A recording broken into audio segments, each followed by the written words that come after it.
며느리가 시집을 오던 날은 지금도 제 눈에 선합니다. 식이 끝나고 하객들이 하나둘씩 자리를 떠난 뒤에도 제 마음은 쉽사리 가라앉지 않았습니다. 이제 우리 집에 새로운 식구가 생겼구나. 그 생각이 머릿속에서 계속 맴돌았습니다. 새하얀 드레스를 입고 제 아들 곁에 서 있던 며느리의 모습은 참 단아했습니다. 겉으로 보이는 미소는 참 곱고 예뻤지요. 저는 속으로 이제 이 아이가 내 딸이구나 하며 다짐했습니다. 며느리의 마음이 얼마나 긴장되고 떨렸을까 생각하니 제가 먼저 품을 열고 따뜻하게 대해줘야겠다는 생각이 강하게 들었습니다. 첫날 저녁 피곤할 텐데도 며느리는 부엌에 들어와 설거지를 도우려 했습니다. 어머님, 제가 할게요. 손에 물을 묻히려는 며느리를 보며 저는 얼른 막았습니다. 아니다. 오늘은 내가 많이 힘들었을 텐데 그냥 쉬어라. 첫날부터 고생할 필요 없다. 그렇게 말했지만 며느리는 끝까지 제 옆에 서서 그릇을 닦았습니다. 그 작은 행동 하나에 저는 참 예의가 바른 아이구나 하고 마음이 놓였습니다. 며칠 동안은 모든 게 조심스러웠습니다. 아침에 마주치면 안녕하세요. 어머님하고 밝게 인사하는 며느리의 모습에 저도 미소로 화답했습니다. 식탁에 앉아 밥을 먹을 때면 서로 눈치를 보며 천천히 대화를 이어갔습니다. 맛있게 먹으렴. 네, 어머님도 많이 드세요. 짧지만 정갈한 말들이 오갔습니다. 서로 아직은 낯설었기에 그 속에 어색함이 배어 있었습니다. 하지만 그 어색함 속에서도 저는 나름대로 기쁨을 느꼈습니다. 아들과 며느리가 함께 웃는 모습을 보는 것만으로도 마음이 따뜻해졌습니다. 이제 이 집도 더 활기가 넘치겠구나. 그런 생각이 들었습니다. 그런데 시간이 조금씩 흐르자 표정과 말투 사이로 알 수 없는 기류가 드러나기 시작했습니다. 겉으로는 아무렇지 않은 듯 웃고 있지만 어딘가 모르게 묘한 긴장이 있었습니다. 특히 제가 아들과 단둘이 대화를 나누거나 장을 같이 보러 나가면 그 뒤로 이어지는 공기는 늘 묵직했습니다. 말로 표현하지는 않았지만 며느리의 눈빛이나 행동에서 작은 불편함이 묻어나곤 했습니다. 처음에는 그저 아직 결혼 생활에 적응하지 못해서 그렇겠지 하고 생각했습니다. 누구나 새로운 환경에서는 예민해지기 마련이니까요. 저 역시 며느리를 이해하려 애썼습니다.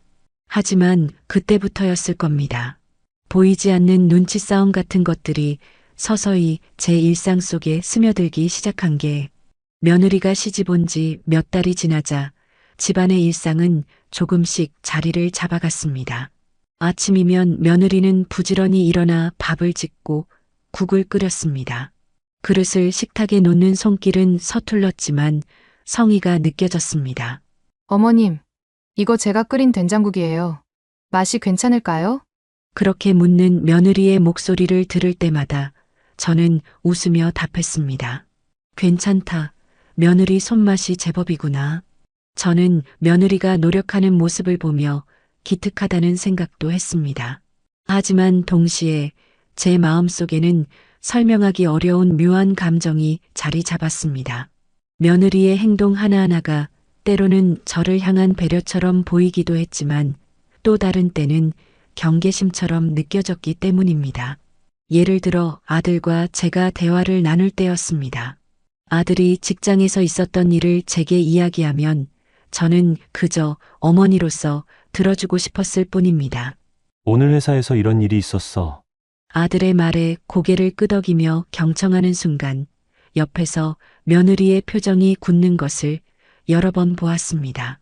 그럴 때면 대화가 자연스레 끊겼고 며느리는 괜히 자리에서 일어나 부엌으로 가버리곤 했습니다. 처음엔 대수롭지 않게 여겼습니다. 아이고, 아직은 서운한 마음이 있겠지. 시어머니 앞에서 남편이 즐겁게 얘기하는 모습이 괜히 섭섭하게 느껴질 수도 있겠지. 그렇게 넘겼습니다. 그러나 똑같은 일이 거듭될수록 저 역시 마음이 편치 않았습니다.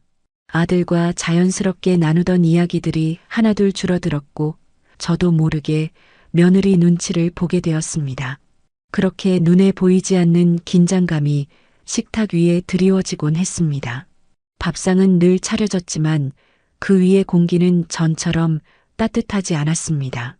젓가락 소리만 조용히 울리고 서로의 말은 짧아졌습니다. 저는 어른으로서 먼저 웃어 보이려 했지만 마음속에서는 답답함이 쌓여갔습니다. 그 무렵 저는 의도치 않게 집 뒷마당에서 시간을 보내는 일이 잦아졌습니다. 작은 텃밭을 일구며 흙을 만지고 물을 주고 싹을 바라보는 그 시간이 제겐 위안이었습니다. 삶이란 게 그렇지 않습니까?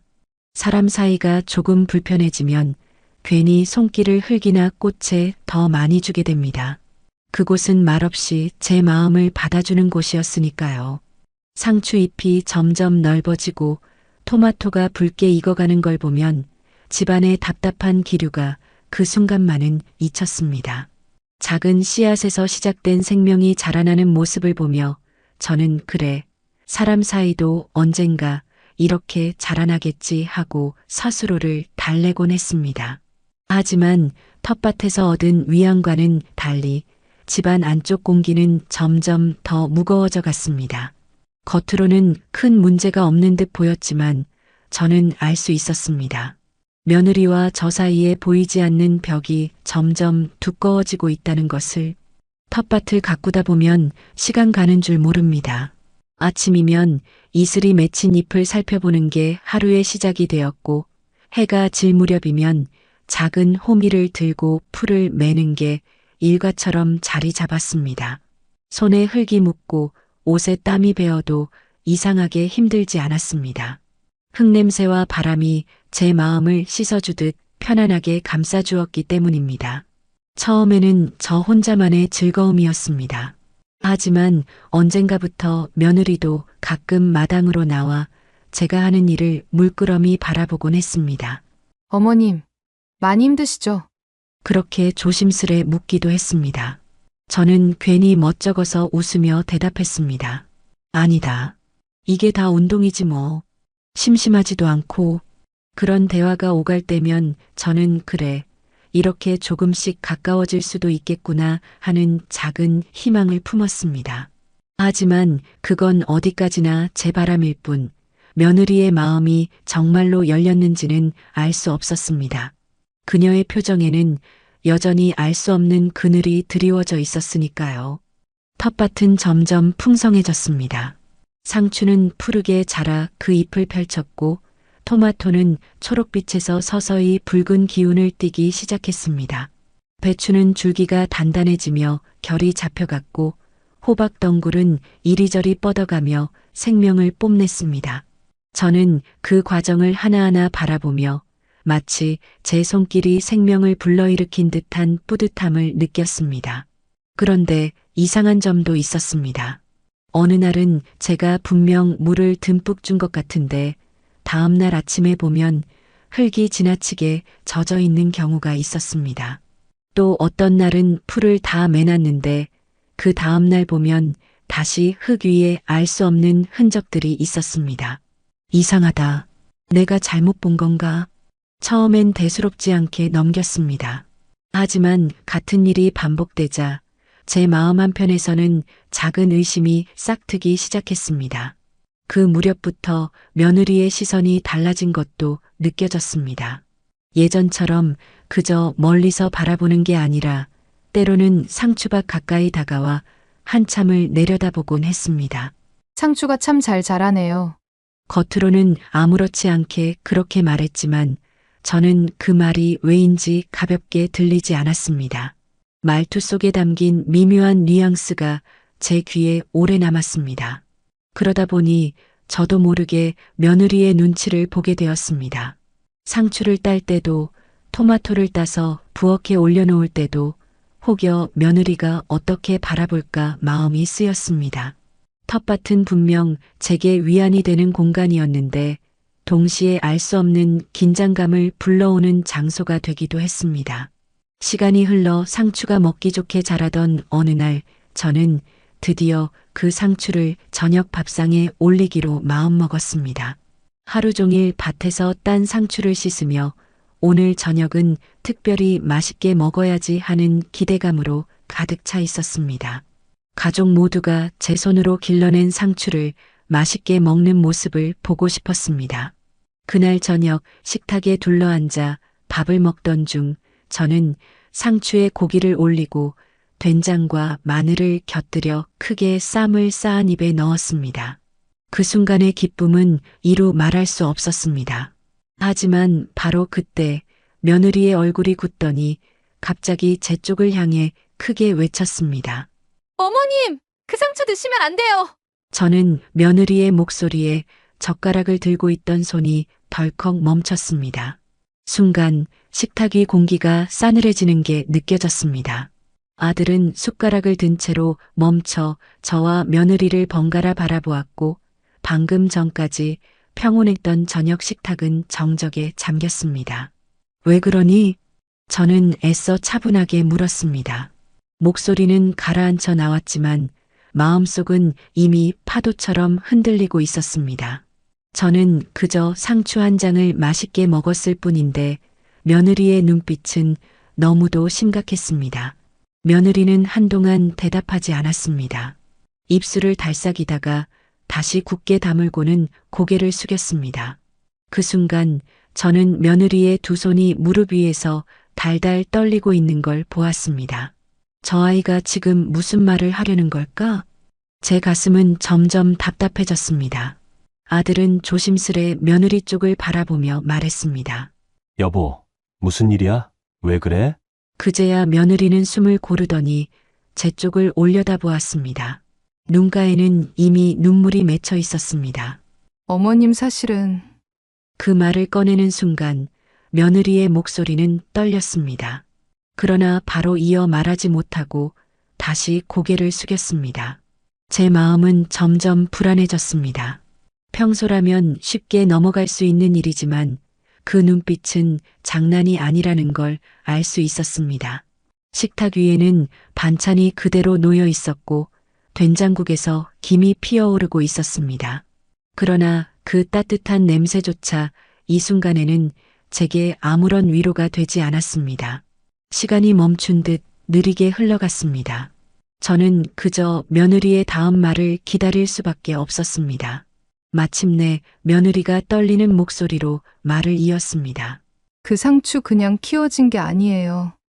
제가 그리고는 말을 잇지 못하고 눈물을 떨구었습니다. 아들은 당황한 듯 며느리의 어깨를 붙잡으며 다그쳤습니다. 뭘 했다는 거야? 솔직히 말해. 그 순간 제 심장은 쿵쿵 소리를 내며 뛰기 시작했습니다. 저는 이미 무언가 불길한 이야기를 듣게 될 거라는 걸 직감했습니다. 손에 쥔 젓가락은 식은땀에 미끄러질 듯했고 목은 바짝 타들어갔습니다. 며느리는 손가락을 꼭 맞잡은 채로 시선을 들지 못했습니다. 입술은 파르르 떨리고 숨소리는 가빠져 있었습니다. 저는 그 모습만 보아도 이미 무언가 평범하지 않은 얘기가 나오리라는 걸 알 수 있었습니다. 어머님 그 상추 짧게 끊어낸 말이었지만 그 뒤에 이어질 말이 얼마나 무거울지 직감했습니다. 저는 무심코 젓가락을 식탁 위에 내려놓으며 며느리 쪽을 바라보았습니다. 아들도 제 표정을 살피듯 눈동자를 굴렸습니다. 며느리는 다시 입을 열었다가 곧 닫았습니다. 마치 말해야 할지 말아야 할지 스스로와 싸우는 듯 했습니다. 그 순간 제 가슴 속에서는 대체 뭘 잘못했길래 저 아이가 저토록 괴로워하나 하는 의문이 굵은 돌덩이처럼 자리 잡았습니다. 결국 며느리는 한참 만에 아주 작은 목소리로 이어갔습니다. 제가 아무도 모르게 그 상추에 거기까지 말하곤 또다시 고개를 푹 숙였습니다. 말을 다 잊지 못했지만 그 목소리만으로도 제 손끝이 차갑게 식는 게 느껴졌습니다. 뭘 했다는 거야? 아들이 낮은 목소리로 물었습니다. 그 말투에는 놀람과 두려움이 섞여 있었습니다. 저 역시 가슴이 조여왔습니다. 숨을 크게 들이쉬고 며느리가 다시 말을 꺼내기만을 기다렸습니다. 며느리는 눈을 꼭 감았다가 힘겹게 떴습니다. 그리고는 마침내 그동안 감춰왔던 사실을 토해내듯 내뱉었습니다. 제가 거기다 침을 뱉었어요.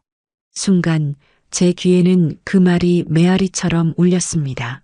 침을 뱉었다는 한마디가 단순한 행동이 아니라 제 마음을 정면으로 겨냥한 듯 깊숙이 파고들었습니다. 식탁 위 공기는 더 무겁게 가라앉았습니다. 하지만 며느리의 고백은 거기서 끝나지 않았습니다. 숨을 몰아쉬며 그녀는 또 다른 사실을 덧붙였습니다. 그리고 아무도 모를 때 상추밭 옆에서 입술이 바짝 타들어가는 듯 말은 쉽게 이어지지 않았습니다. 그러다 마침내 떨리는 목소리로 내뱉었습니다. 제가 소변도 봤어요. 그 순간 저는 아무 말도 할 수 없었습니다. 머릿속이 하얘지고 입안은 쓰디썼습니다. 아들은 충격에 눈을 크게 뜨고 며느리를 바라봤습니다. 저는 그저 무겁게 침묵 속에 앉아 있을 뿐이었습니다. 그 말을 듣는 순간 저는 머릿속이 새하얘졌습니다. 귀로는 분명 며느리의 목소리를 들었지만 마음은 그 말을 받아들이길 거부했습니다. 침을 뱉었다, 소변을 봤다. 단어 하나하나가 제 가슴 속에서 바늘처럼 찔러 들어왔습니다. 순간 혀끝이 마르고 입안이 바짝 타들어갔습니다. 방금 전까지 삼킨 상추가 목 안에서 걸려 내려가지 않는 듯한 이질감이 밀려왔습니다. 젓가락은 이미 힘을 잃고 식탁 위에 떨어져 있었지만 저는 그것마저 알아차리지 못했습니다. 머릿속에서는 여러 생각이 한꺼번에 뒤엉켜 소용돌이쳤습니다. 도대체 왜 그런 짓을 했을까? 내가 뭘 잘못했기에 저 아이가 저런 행동을 했을까? 혹시 나를 향한 원망이 그만큼 깊었던 걸까? 아니면 그저 순간적인 치기였을까? 분노가 먼저 치밀어 오르기도 했습니다. 어떻게 감히 내가 정성껏 기른 걸 온 가족이 먹을 밥상에 올릴 걸 그렇게 더럽힐 수가 있나? 이 생각에 가슴이 뜨겁게 달아올랐습니다. 하지만 곧바로 서운함이 그 분노를 덮었습니다. 얼마나 나를 미워했으면 나를 향해 그런 생각을 했을까? 그 마음을 떠올리니 오히려 목이 메어왔습니다. 아들은 말을 잃은 채 며느리를 바라보고 있었습니다. 그 눈빛에는 충격과 혼란이 가득했습니다. 저 역시 입을 열고 싶었지만 무엇부터 꺼내야 할지 도무지 알 수 없었습니다. 화를 내야 할지, 이유를 물어야 할지, 아니면 그냥 자리를 떠야 할지, 온몸이 얼어붙은 듯 움직일 수 없었습니다. 식탁 위 반찬은 여전히 김이 모락모락 피어오르고 있었지만 그 냄새조차 역겨워졌습니다. 방금 전까지만 해도 소박한 행복으로 가득 차 있던 밥상이 순식간에 낯선 전쟁터로 변한 듯 했습니다. 저는 그 자리에서 음식을 더는 삼킬 수 없었습니다. 고개를 돌리니 며느리가 눈물을 흘리고 있었습니다. 울먹이는 목소리로 무언가 더 말하려 했지만 저는 차마 귀를 기울일 수 없었습니다. 마음이 이미 무너져 내려 그 어떤 말도 위로가 되지 않았습니다. 저는 자리에서 천천히 몸을 일으켰습니다. 아들도 며느리도 놀란 눈으로 저를 바라보았지만 저는 한마디 말조차 남기지 않았습니다. 내내 억눌러온 숨을 내쉬며 발걸음을 무겁게 방으로 옮겼습니다. 방에 들어와 문을 닫는 순간 다리에 힘이 풀려 의자에 털썩 주저앉았습니다. 심장이 두근거려 가만히 있을 수 없었고 손끝은 얼음처럼 차가웠습니다. 창밖의 텃밭이 눈에 들어왔습니다. 푸르게 자란 상추와 토마토들이 바람에 흔들리고 있었지만 그 모습이 전혀 아름답게 보이지 않았습니다. 마치 배신당한 듯, 마치 더럽혀진 듯 제 마음을 더 옥죄었습니다. 그날 밤 저는 좀처럼 잠을 이룰 수 없었습니다. 불을 끄고 누워도 눈을 감을 수가 없었습니다. 머릿속에는 며느리의 목소리가 메아리처럼 울려 퍼졌습니다. 제가 침을 뱉었어요. 제가 소변도 봤어요. 그 고백이 파도처럼 몰려와 귀를 때리고 가슴을 짓눌렀습니다. 자꾸만 저녁 식탁에 앉아있던 제 모습이 떠올랐습니다. 땀 흘려 가꾼 상추를 맛있게 먹으며 웃던 제 얼굴, 그리고 그 순간을 멈춰 세운 며느리의 외침. 그 두 장면이 교차하며 제 마음을 옥죄었습니다. 밤새 몸을 뒤척이다가 결국 새벽녘에야 눈을 붙였지만 깊은 잠은 아니었습니다. 눈을 뜨자마자 창밖에 텃밭이 보였습니다. 상추는 여전히 푸르렀고 토마토는 햇살을 받아 반짝였습니다. 그런데 저는 더 이상 그 모습을 예쁘게 바라볼 수 없었습니다. 그저 멀찍이서 바라보며 마음이 쓰라려졌습니다. 며칠 동안 저는 며느리와 말을 거의 섞지 않았습니다. 아침이면 마주 앉아 밥을 먹었지만 대화는 형식적인 인사로만 이어졌습니다. 잘 잤니? 네, 어머님. 그 짧은 대답 뒤로는 정적만 흘렀습니다. 숟가락 부딪히는 소리와 국을 떠먹는 소리만이 밥상을 채웠습니다. 그 침묵은 말보다 더 날카롭게 가슴을 후벼 팠습니다. 며느리도 제 눈치를 살피는 게 느껴졌습니다.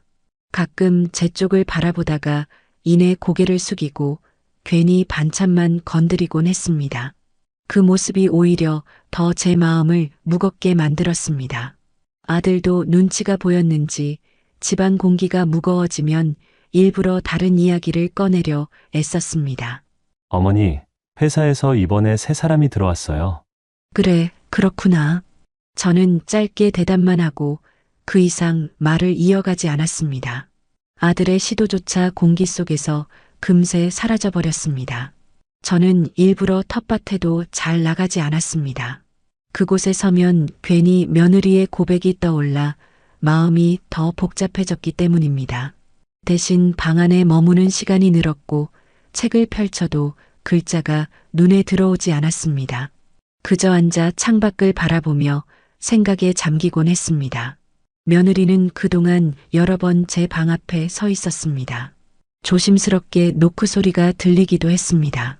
그러나 저는 대답하지 않았습니다. 그저 가만히 앉아 문 너머의 인기척이 사라질 때까지 숨죽여 기다렸습니다. 마음 한편에서는 문을 열고 그녀의 눈을 마주해야 한다는 생각이 있었지만 또 다른 한편에서는 차마 그럴 용기가 나지 않았습니다. 그렇게 며칠이 흘렀습니다. 집안은 조용했지만 그 조용함 속에는 수많은 말들이 갇혀 있었습니다. 서로 말하지 않았지만 그 침묵이야말로 가장 무거운 대화였습니다. 그 후로 집안의 시간은 마치 멈춘 듯 흘렀습니다. 같은 지붕 아래 살고 있지만 서로의 마음은 멀리 떨어져 있는 듯 했습니다. 저는 일부러 말을 줄였고 며느리도 굳이 다가오려 하지 않았습니다. 하지만 그 침묵 속에서도 며느리의 눈치는 분명히 느껴졌습니다. 아침에 부엌에서 마주칠 때가 그렇습니다. 저는 여느 때처럼 물을 끓이거나 밥솥을 열고 있었고 며느리는 조심스레 싱크대 쪽으로 다가왔습니다. 발소리조차 가볍게 마치 제 기척을 자극하지 않으려는 듯 조심스러웠습니다. 접시 하나를 꺼내도 소리가 나지 않게 최대한 살금살금 움직이는 모습이 눈에 띄었습니다. 어머님, 이거 제가 할까요? 조용히 물으며 제 눈치를 살피는 며느리의 얼굴에는 긴장감이 가득했습니다. 저는 그저 됐어 하고 짧게 대답했습니다. 그 말에 며느리는 곧장 물러서며 두 손을 앞치마에 괜히 비벼댔습니다. 식탁에서도 상황은 크게 다르지 않았습니다. 저는 밥을 조용히 떠먹고 있었고 며느리는 제 맞은편에서 젓가락만 만지작거렸습니다. 무슨 말을 꺼내고 싶은 듯 하다가도 제 표정을 살피며 입술을 꾹 다물곤 했습니다. 밥알을 삼키는 소리와 국물 뜨는 소리만이 공기를 채웠습니다. 거실에서 텔레비전을 보던 어느 날도 기억납니다. 저는 뉴스를 보고 있었는데 며느리가 조심스레 다가와 제 옆자리에 앉으려다 잠시 멈칫했습니다. 제 눈치를 살핀 뒤 결국 거리를 두고 소파 끝에 앉았습니다. 그 후로는 화면만 바라보며 손가락을 꼭 쥐고 있었지요. 대화를 나눌 기회는 있었지만 며느리는 끝내 아무 말도 꺼내지 못했습니다. 심부름을 나가야 할 때도 마찬가지였습니다. 어머님, 제가 다녀올까요? 그 목소리에는 스스로 해야 한다는 결심보다는 제가 뭐라 하지 않을까 조심스러운 기색이 더 짙게 묻어났습니다. 저는 고개만 끄덕였고 며느리는 안도의 숨을 내쉬는 듯 보였습니다. 그 뒷모습을 바라보며 저는 복잡한 감정을 느꼈습니다. 며느리의 눈치는 날이 갈수록 더 뚜렷해졌습니다. 제가 방에서 나와 거실로 향하면 그녀는 자리에서 벌떡 일어나 부엌으로 몸을 피하곤 했습니다. 집안일을 할 때도 괜히 제 시선을 의식해 손놀림이 느려지거나 실수를 할까 두려운 듯 행동이 경직되었습니다. 심지어 말 한마디를 꺼낼 때조차 눈을 제 얼굴에 고정시키지 못하고 바닥을 보며 더듬거리곤 했습니다. 저는 그런 며느리의 태도가 안쓰럽기도 했지만 한편으로는 서운했습니다. 저 아이가 진심으로 잘못을 뉘우쳐서 저러는 걸까? 아니면 그저 들키고 나니 두려워서 그러는 걸까? 그 의문이 마음속에서 떠나지 않았습니다. 그래서 차마 쉽게 마음을 열 수도 없었습니다. 그렇게 며느리와 저는 같은 공간에 있으면서도 서로의 마음은 닿지 못한 채로 하루하루를 보냈습니다. 말은 오가지 않았지만 며느리의 눈빛과 행동 하나하나가 오히려 더 많은 걸 말해주고 있었습니다. 그리고 저는 그 눈치 속에서 며느리의 불안과 두려움을 똑똑히 느낄 수 있었습니다. 그날 저녁은 유난히 공기가 무거웠습니다. 저는 일부러 방에 오래 머물렀습니다. 괜히 부엌에서 마주치면 또 어색해질 것 같았기 때문입니다. 책을 펼쳐 놓았지만 글자는 눈에 들어오지 않았고 시계 초침 소리만 귓가에 크게 울렸습니다. 그러다 슬며시 문틈으로 새어나오는 냄새가 제 코끝을 간지렸습니다. 마늘을 볶는 향, 된장국이 끓는 구수한 향. 저도 모르게 귀를 기울였습니다. 분명히 제가 부엌에 들어가 밥상을 준비한 적이 없는데 부엌에서는 분주한 기척이 들렸습니다. 조심스레 거실로 나가자 며느리가 부엌에서 분주히 움직이고 있었습니다. 앞치마를 두르고 쌀을 씻어 전기밥솥에 앉히고 반찬을 꺼내어 그릇에 옮겨 담고 있었습니다. 움직임은 서툴렀지만 표정은 나름대로 결심에 차 있는 듯 했습니다. 그 손놀림 사이사이에는 여전히 긴장감이 묻어났습니다. 마치 혹시 어머님이 나와서 뭐라 하실까 하는 두려움이 보였지만 그래도 멈추지 않고 계속 움직이고 있었습니다. 저는 방 한쪽에 서서 그 모습을 한동안 가만히 지켜보았습니다. 며느리는 제가 있다는 걸 알면서도 일부러 시선을 피한 듯 더 바쁘게 움직였습니다. 된장국에 두부를 넣고 상추 겉절이를 소금에 조물조물 묻히고 김치를 접시에 곱게 담아냈습니다. 평소보다 상위가 한결 풍성했습니다. 잠시 후 며느리는 밥상을 차려놓고 제 눈치를 살폈습니다. 어머님, 오늘은 제가 준비했어요. 목소리는 낮고 조심스러웠지만 그 속에는 분위기를 풀고 싶다는 간절한 바람이 담겨 있었습니다. 저는 아무 말 없이 상을 바라보았습니다. 밥솥 뚜껑을 열자 갓 지은 밥에 김이 모락모락 피어올랐습니다. 된장국 냄새는 구수했고 반찬들은 정갈하게 놓여 있었습니다. 그 광경을 보니 마음 한쪽이 흔들렸습니다. 식탁에 앉았을 때 며느리는 일부러 더 환하게 웃으려 했습니다. 어머님, 이 된장국은 제가 맛있게 끓여봤어요. 한번 드셔보세요. 그 말에 담긴 억지스러운 밝음이 오히려 제 마음을 짠하게 했습니다. 숟가락을 들어 국을 한 숟갈 떠넣었지만 입안에서는 짭조름한 맛보다 며느리의 눈치만이 느껴졌습니다. 아들도 그 분위기를 읽었는지 괜히 목소리를 높이며 말했습니다. 와, 오늘 밥상 참 잘 차려졌네. 우리 집이 오랜만에 푸짐하다. 그 말에 며느리는 잠시 안도의 미소를 지었지만 눈길은 여전히 제 얼굴을 향해 있었습니다. 제가 무슨 표정을 짓는지 어떤 반응을 보일지 초조하게 살피고 있었습니다. 저는 속으로 이 아이가 지금 이렇게 애쓰는구나 하는 생각이 들었습니다. 잘못을 숨기려는 게 아니라 그 무거운 공기를 조금이라도 덜어내고 싶어서 이렇게 애쓰는 거겠지. 그 마음을 모르는 건 아니었습니다. 하지만 제 안에 남은 상처는 쉽게 아물지 않아 선뜻 웃어줄 수는 없었습니다. 그날 저녁 밥상은 평소보다 반찬이 많았지만 말은 여전히 적었습니다. 그러나 그 적막 속에서도 며느리의 눈빛은 계속해서 제 얼굴을 따라다녔습니다. 저는 그 눈빛이 부담스러우면서도 한편으로는 그 속에 담긴 불안과 간절함을 느낄 수 있었습니다. 며칠 전부터 저는 일부러 뒷마당 텃밭에 나가지 않았습니다. 텃밭에 서면 며느리의 고백이 떠올라 마음이 복잡해지기 때문이었습니다. 그래서 일부러 창가에만 앉아 멀찍이 바라보는 정도로 그쳤습니다. 그런데 어느 날 아침 창밖에서 희미한 삽질 소리가 들렸습니다. 커튼을 살짝 젖히고 바라보니 며느리가 마당에 나가 있었습니다. 앞치마를 두르고 작은 호미를 손에 쥔 채 상추밭 근처에서 쭈그리고 앉아 있었습니다.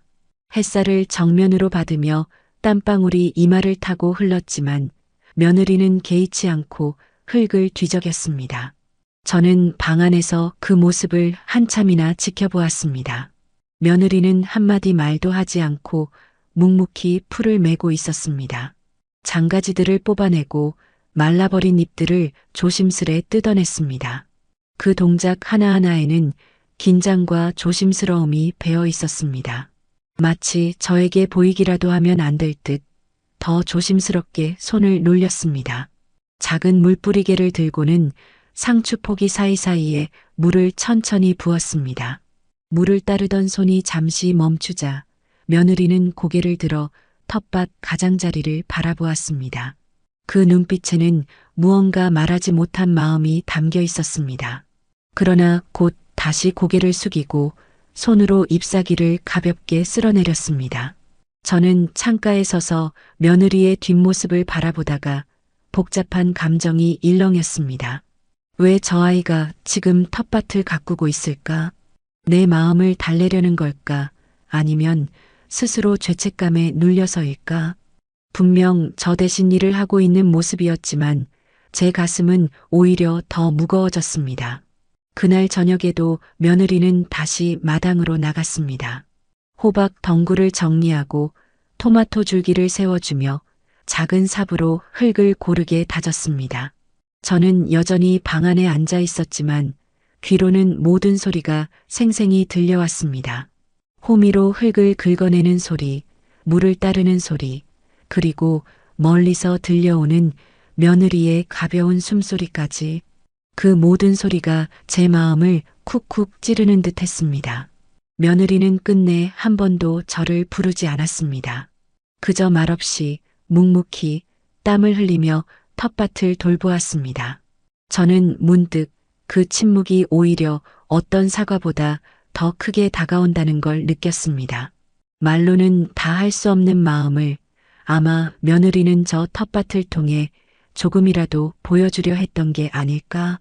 저는 커튼을 천천히 닫으며 의자에 앉았습니다. 눈을 감아도 며느리의 모습이 계속 떠올랐습니다.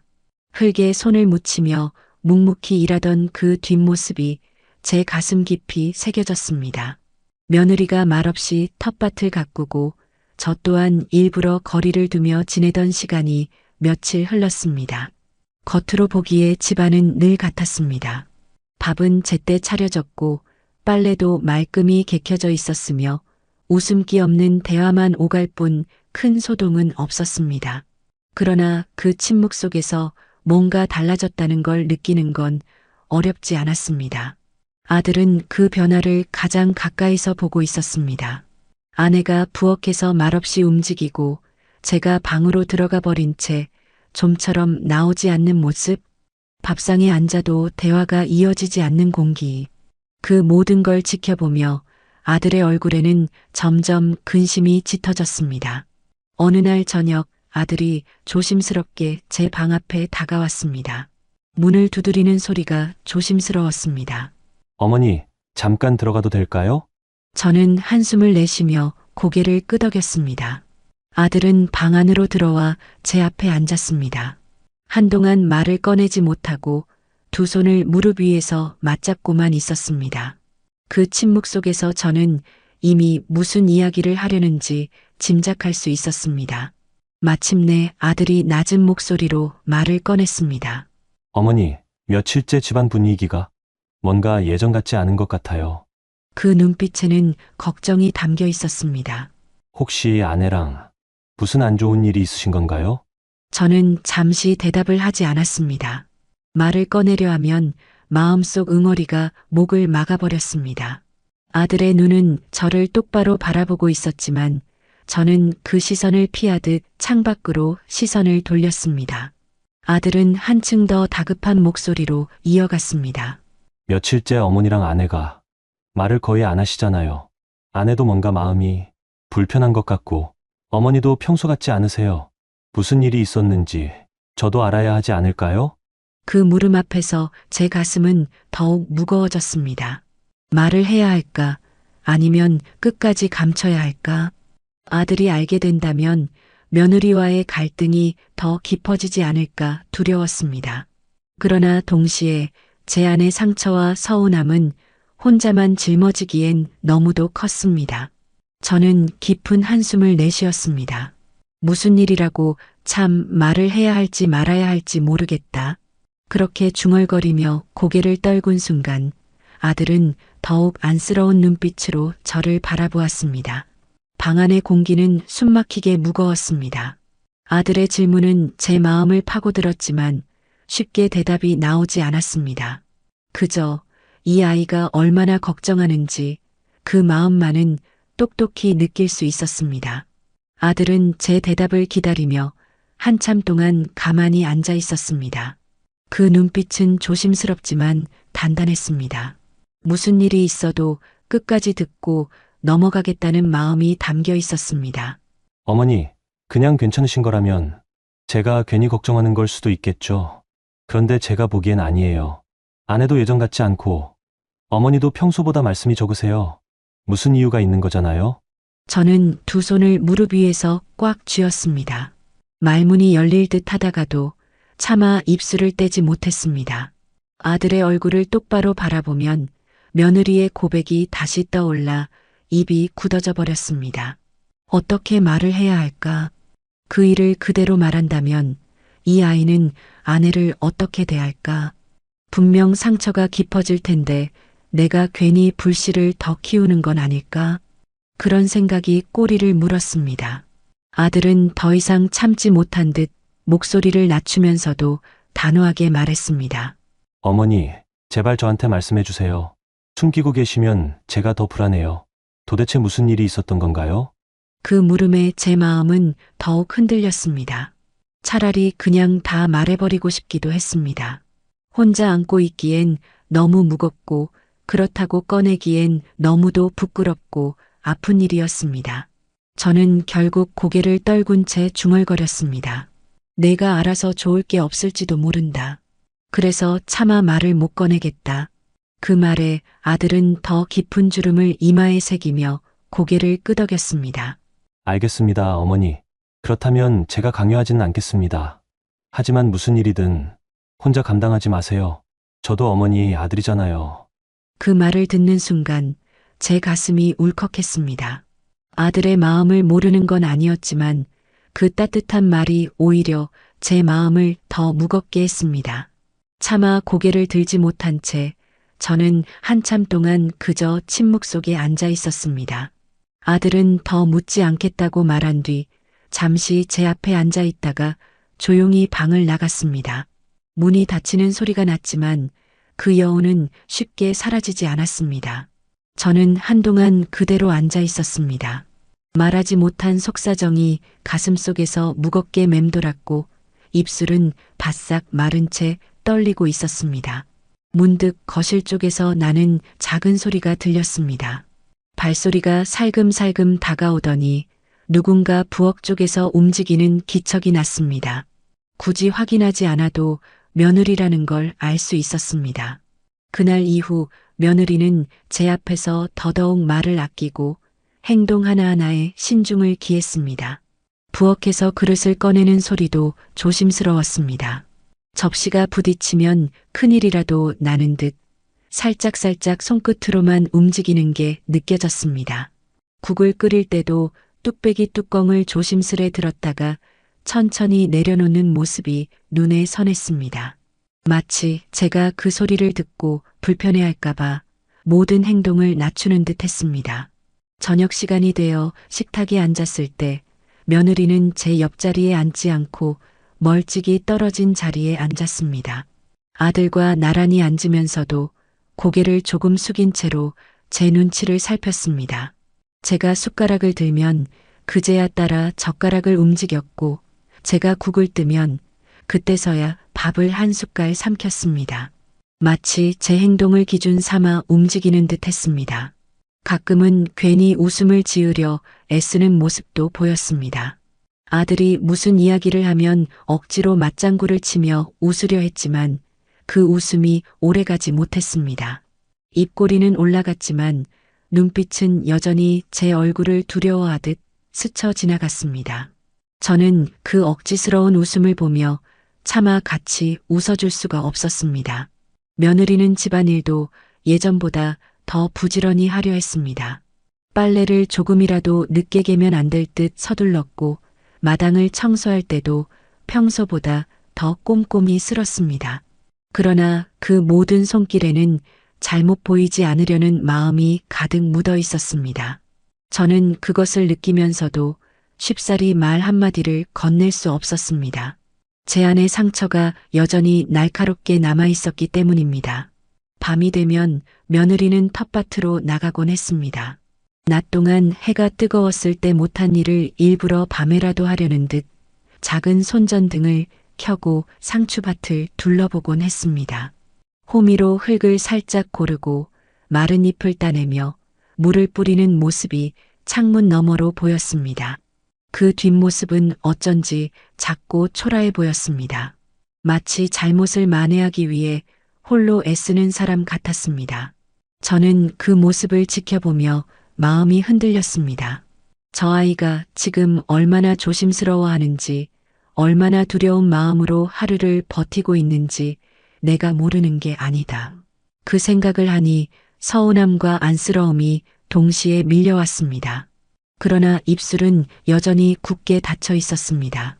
시간이 흐르면서 며느리의 태도는 눈에 띄게 달라졌습니다. 예전에는 제가 무슨 일을 부탁해야 움직였던 일들이었는데 이제는 제가 입을 열지 않아도 스스로 나서서 하나하나 해내고 있었습니다. 아침이면 며느리는 누구보다 먼저 일어나 부엌 불을 켰습니다. 저는 여전히 방 안에 앉아 있었지만 부엌에서 들려오는 작은 소리들로 그녀가 뭘 하고 있는지 알 수 있었습니다. 쌀 씻는 물소리, 국 끓는 냄새, 반찬을 꺼내 접시에 담는 그 일련의 과정들이 저절로 집안에 흘러들어왔습니다. 식탁에 앉으면 이미 밥상은 말끔히 차려져 있었습니다. 어머님, 드세요.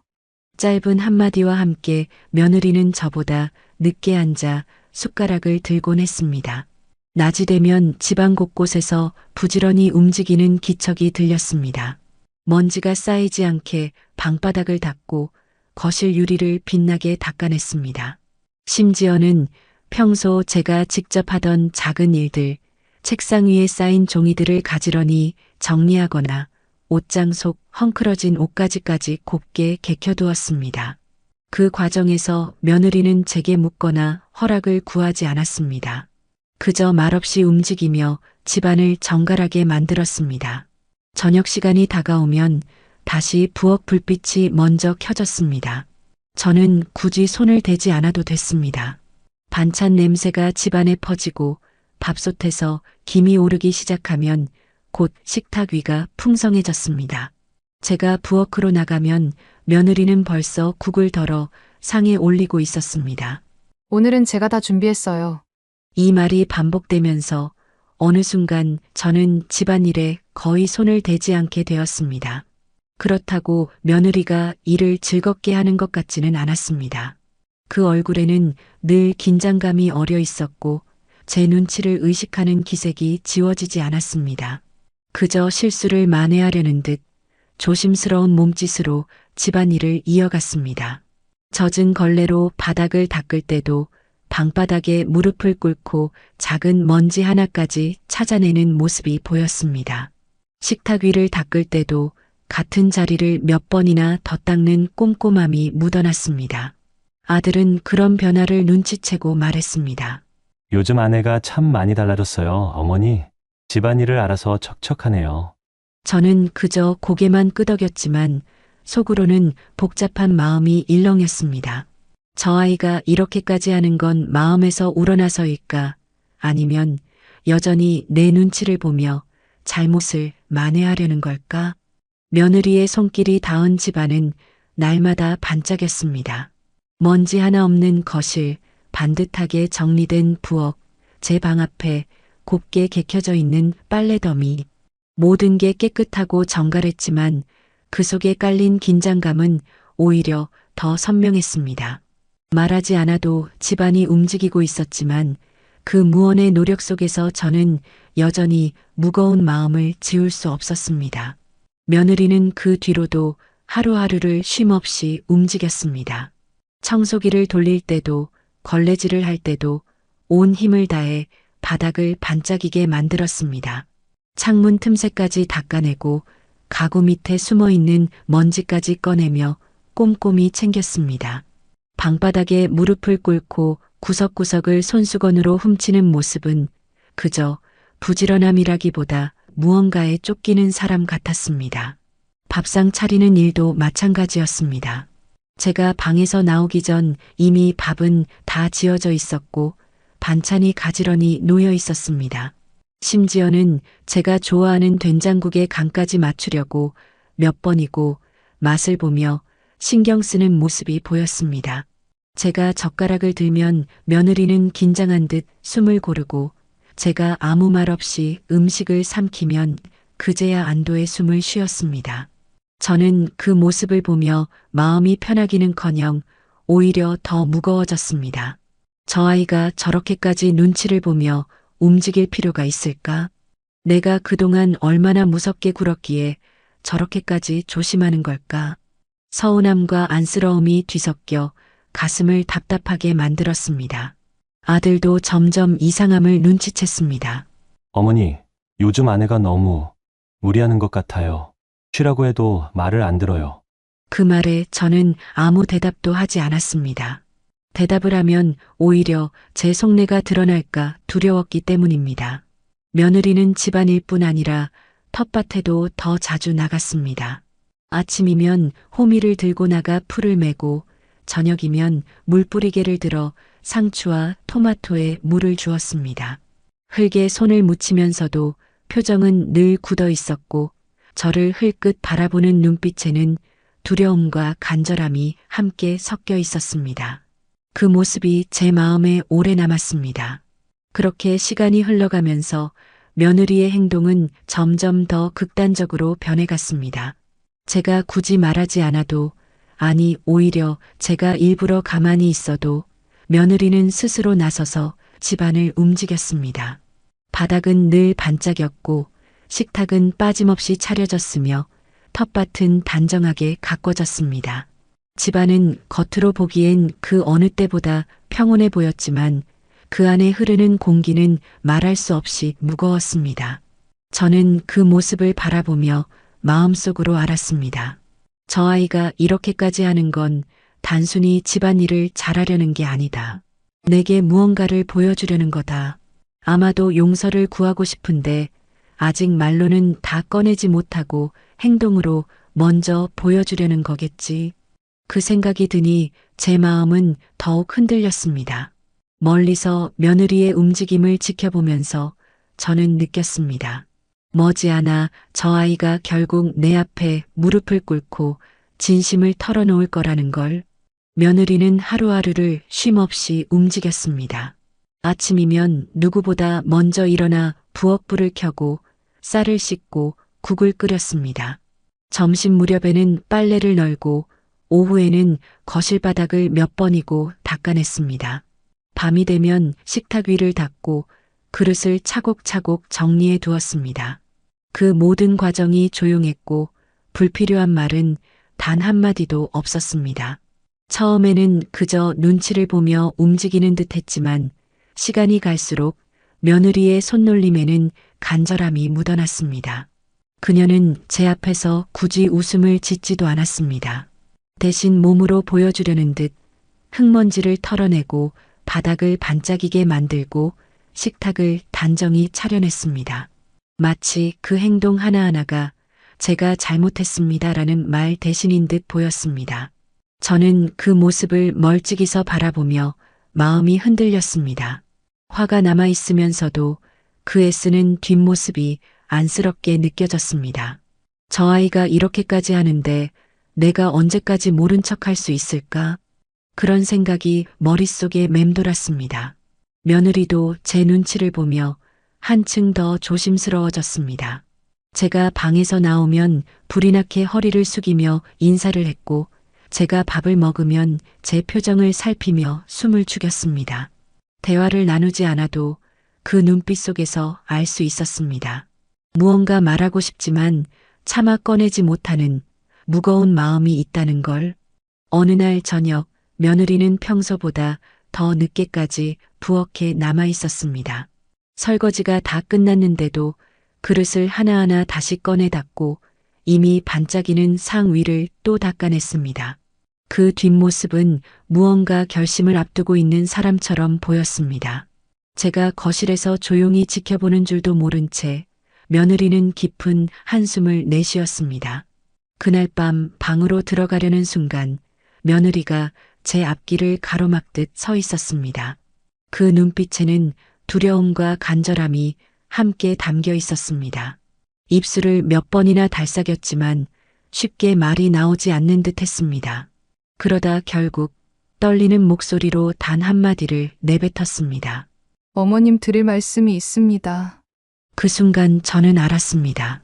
드디어 며느리가 마음을 다잡았다는 걸. 그동안 말 대신 행동으로만 표현하던 사과가 이제는 입술을 통해 나오려 한다는 걸. 저는 가만히 서서 며느리를 바라보았습니다. 며느리는 눈을 마주치지 못하고 두 손을 꼭 모은 채 발끝만 바라보고 있었습니다. 잠시의 침묵이 흘렀습니다. 저는 일부러 아무 말도 하지 않았습니다. 제 안의 상처가 아직 가시지 않았기에 먼저 손 내밀 용기가 나지 않았던 겁니다. 그 침묵을 이기지 못한 쪽은 결국 며느리였습니다. 그녀는 떨리는 숨을 내쉬더니 제 앞에 조심스럽게 무릎을 꿇었습니다.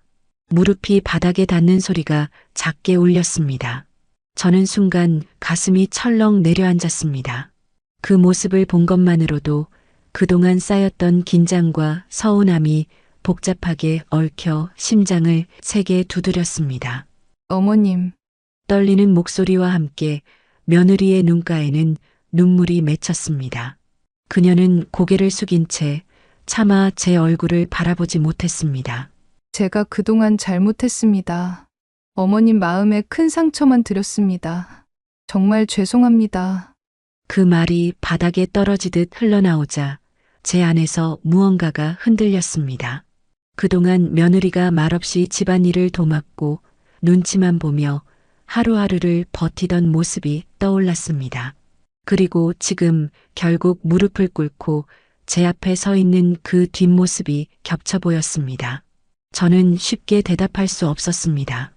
분노와 서운함 그리고 안쓰러움이 한꺼번에 몰려와 가슴을 막아섰습니다. 차마 며느리를 일으켜 세우지도 못하고 그렇다고 차갑게 밀어낼 수도 없었습니다.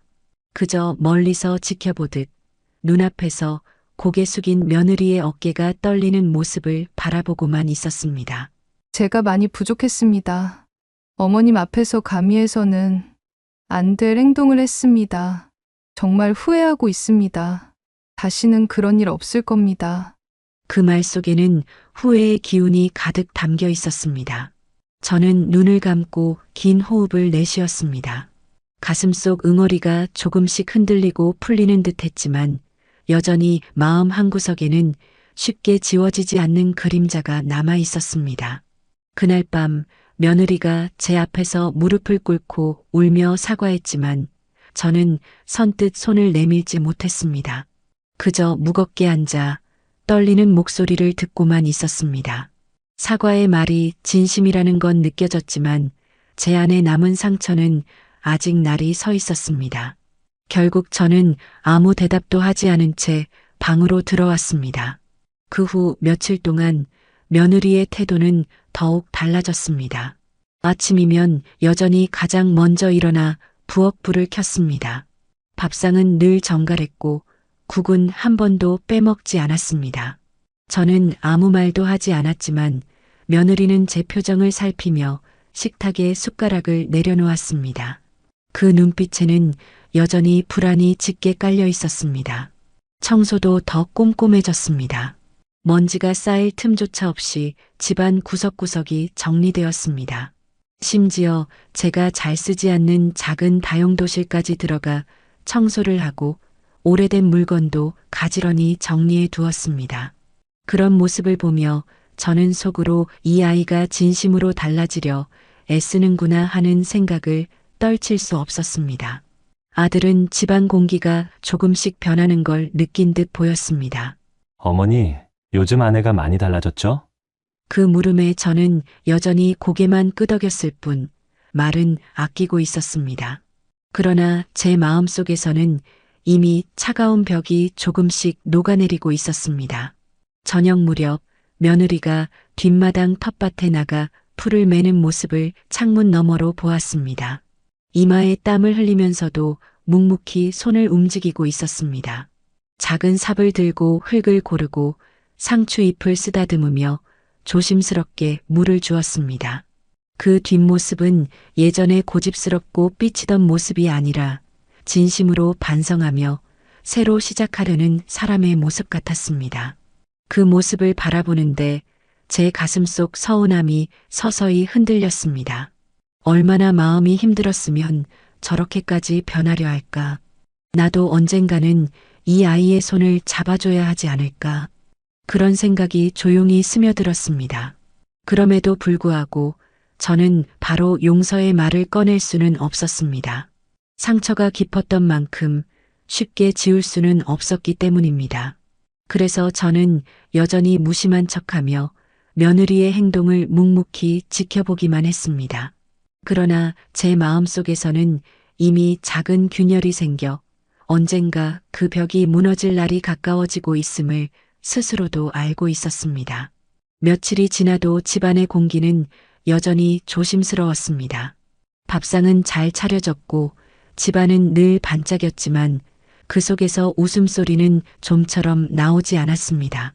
저는 일부러 무심한 태도를 유지했지만 속으로는 차가운 벽이 서서히 무너져 내리고 있음을 느끼고 있었습니다.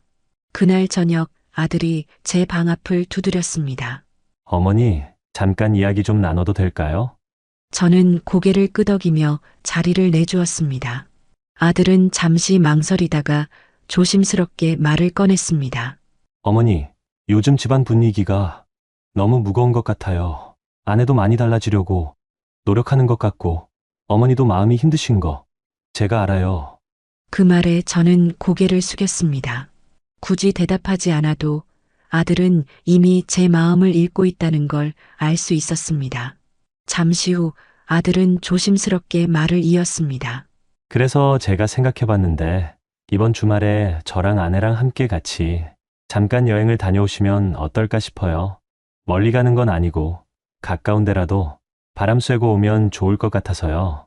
그 말에 저는 놀란 듯 아들을 바라보았습니다. 여행을 간다고? 제 목소리에는 당황스러움이 묻어났습니다. 아들은 고개를 끄덕이며 덧붙였습니다. 어머니, 아내도 지금 많이 지쳐 있는 것 같아요. 물론 잘못한 건 아내가 맞지만 그래도 요즘 계속 집안일에만 매달리다 보니 숨 돌릴 틈이 없는 것 같습니다. 잠깐이라도 두 사람이 함께 시간을 보내면 서로 마음도 정리되고 다시 예전처럼 웃을 수 있지 않을까 해서요. 저는 그 말을 듣고 가만히 앉아 있었습니다. 한편으로는 아직 상처가 덜 아물었는데 벌써 여행이라니 하는 생각이 들었지만 또 한편으로는 이 아이가 이렇게까지 분위기를 바꾸려 애쓰는구나 하는 마음에 가슴이 흔들렸습니다. 아들은 제 표정을 살피며 더 다급하게 덧붙였습니다. 어머니, 너무 멀리 가지도 않을 거예요. 그냥 하루 이틀이라도 바람 쐬고 오면 좋을 것 같아요. 아내도 분명 더 진심으로 어머니께 다가올 거라고 믿습니다. 저는 깊은 한숨을 내쉬었습니다. 쉽게 허락할 수 있는 제안은 아니었지만 아들의 간절한 눈빛을 외면하기도 어려웠습니다. 방 안은 잠시 조용해졌고 그 침묵 속에서 제 마음은 묘하게 흔들렸습니다. 아들의 간절한 제안을 쉽게 허락할 수는 없었습니다. 그러나 그의 진심 어린 눈빛과 집안에 들이운 무거운 공기를 조금이나마 걷어내고 싶다는 제 마음이 맞닿아 결국 고개를 끄덕였습니다. 그래, 다녀오자. 멀리만 아니면. 그 한마디에 아들의 얼굴에는 안도의 빛이 스쳤습니다. 며칠 뒤 우리는 가까운 바닷가로 향했습니다. 도심에서 멀지 않았지만 오랜만에 차 창밖으로 스쳐 지나가는 푸른 풍경이 낯설게 느껴졌습니다. 바람은 시원했고 하늘은 한없이 높고 맑았습니다. 차 안에서 며느리는 조심스레 제 옆자리에 앉아 있었지만 말은 거의 하지 않았습니다. 그저 두 손을 무릎 위에서 꼭 맞잡고 있었습니다. 바닷가에 도착했을 때 저는 잠시 파도 소리에 귀를 기울였습니다. 철썩이는 파도 소리가 묘하게 제 마음속에 얹힌 무거운 돌덩이를 조금씩 깎아내는 듯 했습니다. 며느리는 모래사장에 발을 디디며 조심스레 제 곁에 섰습니다. 그 얼굴에는 여전히 긴장이 남아 있었지만 눈빛은 조용히 저를 향했습니다. 어머님 바람이 참 좋네요. 짧은 한마디였지만 그 속에는 저와 자연스럽게 말을 섞고 싶다는 마음이 담겨 있었습니다. 저는 굳어있던 표정을 조금 풀며 고개를 끄덕였습니다. 그래, 오랜만에 이렇게 바다를 보니 좋구나. 그 말이 오고 간 순간 묘하게 어색했던 거리감이 조금 좁혀졌습니다. 우리는 모래사장을 천천히 걸었습니다. 아들은 앞서 걷다가 사진을 찍기도 하고 잠시 멀리 떨어져 두 사람만의 시간을 배려해주기도 했습니다. 걷다 보니 며느리가 문득 발걸음을 멈추더니 저를 향해 고개를 깊이 숙였습니다. 어머님, 다시 한번 죄송합니다. 제가 얼마나 어머님 마음을 아프게 했는지 여행 오기 전까지도 매일 후회했습니다. 그 목소리는 바람에 섞여 들렸지만 제 가슴 속에는 또렷하게 새겨졌습니다. 저는 잠시 멀리 수평선을 바라보았습니다. 햇살에 반짝이는 바다는 끝없이 넓고 파도는 쉬지 않고 밀려오고 있었습니다. 그 모습을 바라보니 제 마음속 응어리도 서서히 풀리는 듯 했습니다. 사람의 마음도 저 파도 같을 수 있지 않을까? 밀려왔다 밀려가는 것처럼 미움도 결국은 사라질 수 있겠지. 저는 며느리 쪽으로 고개를 돌렸습니다. 눈가에는 눈물이 맺혀 있었고 두 손은 떨리고 있었습니다. 그 모습이 제 마음을 더 이상 버틸 수 없게 만들었습니다. 저는 조용히 며느리의 손을 잡았습니다. 됐어. 이제 그만해라. 나도 속이 많이 상했지만 내 마음이 어떤지 이제는 알겠다. 그 말에 며느리의 눈물이 뚝뚝 떨어졌습니다. 그녀는 제 손을 꼭 잡으며 연신 고개를 끄덕였습니다. 저는 그제야 처음으로 며느리를 향해 부드럽게 웃어 보였습니다. 오랜만에 제 마음도 조금은 가벼워졌습니다. 그날 저녁 우리는 작은 횟집에 들어가 함께 식사를 했습니다. 밥상 위에는 바다 내음이 가득했고 아들은 즐겁게 웃으며 술잔을 기울였습니다. 며느리도 오랜만에 긴장이 풀린 얼굴로 웃음을 보였습니다. 그 순간 저는 느꼈습니다. 그래, 결국은 이렇게 살아가야 하는 거구나. 상처도 있지만 가족이기에 끝내 화해할 수밖에 없는 거구나. 여행에서 돌아오는 길, 차 안의 공기는 이전과는 달랐습니다. 묵직하게 가라앉아 있던 침묵 대신 바닷바람의 흔적처럼 한결 가벼운 기운이 흘렀습니다. 아들은 조심스럽게 음악을 틀었고 며느리는 창밖을 바라보다가 제 쪽을 힐끗 보곤 했습니다. 그 눈빛에는 예전처럼 경계와 두려움만이 아니라 안도와 고마움이 함께 섞여 있었습니다. 집에 도착했을 때 낯선 곳에서 돌아왔다는 피곤함보다 마음의 짐이 조금은 덜어진 듯한 편안함이 먼저 밀려왔습니다. 현관문을 열고 들어오자 익숙한 집안 냄새가 반겨주었지만 어쩐지 그 향기마저 따뜻하게 느껴졌습니다. 그날 밤 며느리는 평소와 다름없이 부엌으로 향했습니다. 그러나 이번에는 예전처럼 조심스레 숨죽이며 움직이는 것이 아니라 조금은 자연스러운 손길로 저녁 준비를 했습니다. 상위에 놓인 반찬은 여전히 정갈했지만 억지로 꾸민 긴장감은 덜했고 대신 정성스러움이 묻어났습니다.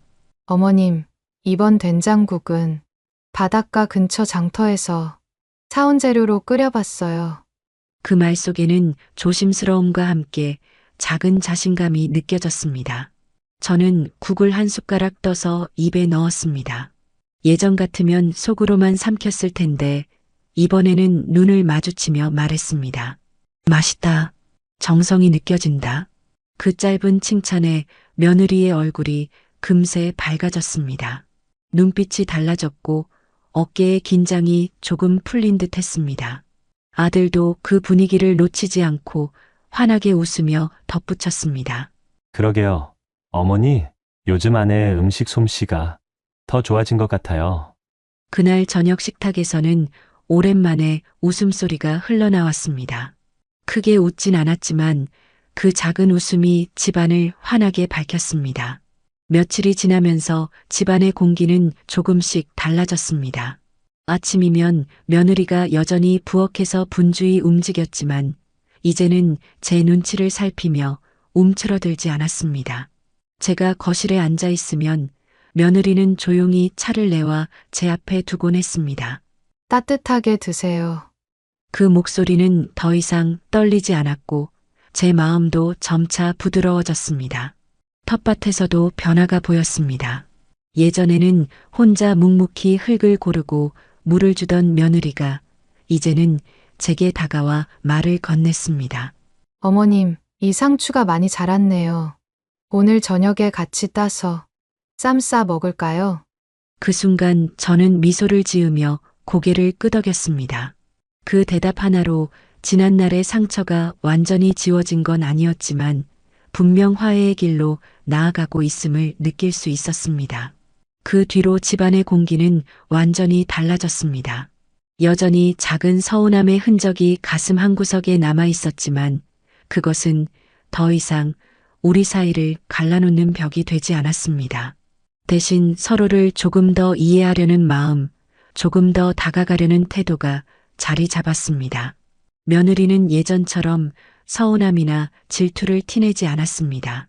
대신 제게 다가와 함께 텃밭을 가꾸고 저녁 밥상도 함께 준비하며 웃음을 나눴습니다.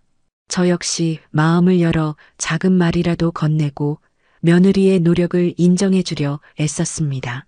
그렇게 우리는 말이 없어도 서로의 마음을 조금씩 확인해 나갔습니다. 아들도 한결 밝아진 집안 분위기를 느끼며 흐뭇한 표정을 짓곤 했습니다. 저는 그 모습을 보며 깨달았습니다.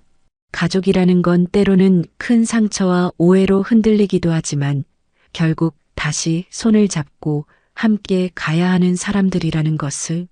저녁 식탁에 둘러앉아 나란히 쌈을 싸먹으며 웃던 그 순간 저는 속으로 다짐했습니다. 이제는 더 이상 지난 일에 매이지 말자. 서로를 미워하기보다 이해하고 품어주는 마음으로 살아가자. 그렇게 우리의 갈등은 깊은 상처를 남겼지만 동시에 서로에게 조금 더 성숙해지는 계기가 되었습니다. 삐걱거리며 부딪히던 시어머니와 며느리의 관계는 이제 다시 조금씩 웃음을 되찾으며 나아가고 있었습니다.